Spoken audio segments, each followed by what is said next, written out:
ქალაქ ზუგდიდის საკრებულოს დღევანდელ სხდომაზე ფრაქცია ერთიანმა ნაციონალურმა მოძრაობამ მოხსენება წარადგინა. ანა წითლიძის განცხადებით, ადგილობრივმა ხელისუფლებამ ზუგდიდის ცენტრალური სუპერმარკეტის ტერიტორიაზე მომუშავე ადამიანების პრობლემა ყურადღების გარეშე დატოვა.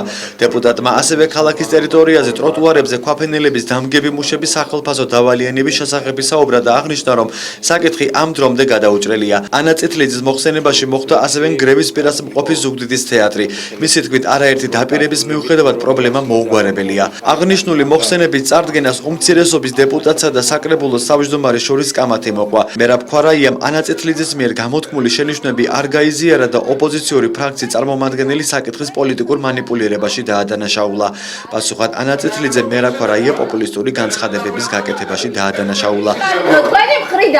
თქვენი მხრიდან არის რბილად რომ თქვათ არასწორი იმ საკითხზე ჩვენი დაბრალება მანიპულირება, რომელსაც თქვენ მიეცით ხმა საკრებულომ უმრავლესობით და მორჩა, ამიტომ მანიპულირებით კი არა, სხვანაირად გაგრძელებ. და მე ნუ მახსენებ კიდე, მე გასახსენებელი არაფერი არ მოგდა, თქვენ ახოდეთ ბევრი გასახსენებელი. მაგაზე ბევრი შეგვიძლია ვისაუბროთ, მაგრამ მე დღეს მინდა განმარტო არა თქვენთვის, არამედ თქვენთვის, არამედ საზოგადოებისთვის განმარტო ზოგიერთი საკითხი. და ნურავინ წარმოაჩენს თავს, რომ ვინმეზე მეტად და ნაკლებად ტკივა გული იმ პრობლემებზე, რაც არის ჩვენს ქალაქში. მოსულიყავით, როცა პოლიცია შემოვიდა, ფრაქციამ თავის მოხსენებაში მთავარი აქცენტები გააკეთა ყველა იმ მნიშვნელოვან საკითხზე, რომელიც არის მნიშვნელოვანი ზუგდიდისთვის და ზუგდიდელებისათვის. ეს იყო მოვაჭრეების საკითხი და ბაზრის საკითხი, როდესაც სამი თვე ამათ გამისთენება უწევს, მაგრამ ეს იყო მუშების საკითხი, რომელსაც ხელფასი არ მისცეს. ეს არის ასევე სოციალურად დაუცველების საკითხი, როდესაც 7-ზე მეტი ოჯახი არის სოციალური დახმარების გარეშე დარჩენილი. ეს არის დევნილების საკითხი, როდესაც დევნილები ვერ იღებენ ბინებს, არადა რეალურად ბინები არის გაცემული ისეთ ადამიანებზე, ვისაც ეს ბინები არ ჭირდება და შემდეგ აქირავებს.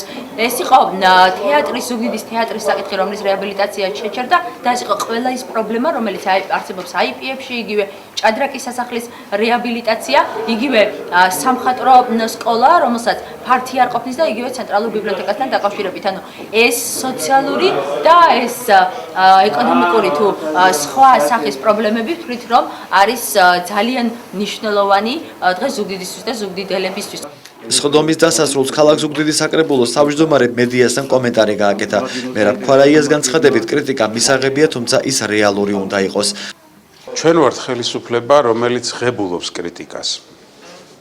ბუნებრივია ობიექტური ჯანსაღი კრიტიკა ყოველთვის მისაღებია. ჩვენ ვჯელობთ იმ პრობლემებზე, რომელიც ახლავს ამ კრიტიკას თავისთავად. პრობლემები ნამდვილად არსებობს წლების განმავლობაში, ათწლეულობის განმავლობაში დაგროვილი და ხელისუფლება, რომელიც ხალხის მიერ არის მოყვარილი და რომელიც მაქსიმალურად ახლოს არის თავის ხალხთან, ცდილობს ამ პრობლემებზე იმუშაოს. მაგრამ ბუნებრივია ჩვენ გვექნება ჩვენი რეაქცია და ჩვენი დამოკიდებულება იმ კრიტიკის მიმართ, რომელიც არ არის ობიექტური, რომელიც არასამართლიანია. სოციალური თემატიკა, გარანტირებული ჯანდაცვა, თავისუფალი ბიზნესი, ადამიანთა უფლებების დაცვა, ეს არის დევნილთა მდგომარეობა და მათ თემატიკაზე, მათ პრობლემებზე მუშაობა. ეს ის საკითხებია, რომელიც 2012 წელს მოსული ხელისუფლების ძირითადი პრიორიტეტებია. საკრებულოს დღევანდელ სხდომაზე გარდა ნაციონალური მოძრაობის ფრაქციის მოხსენებისა, დეპუტატებმა სხვა საკითხებზე სიმჟელეს.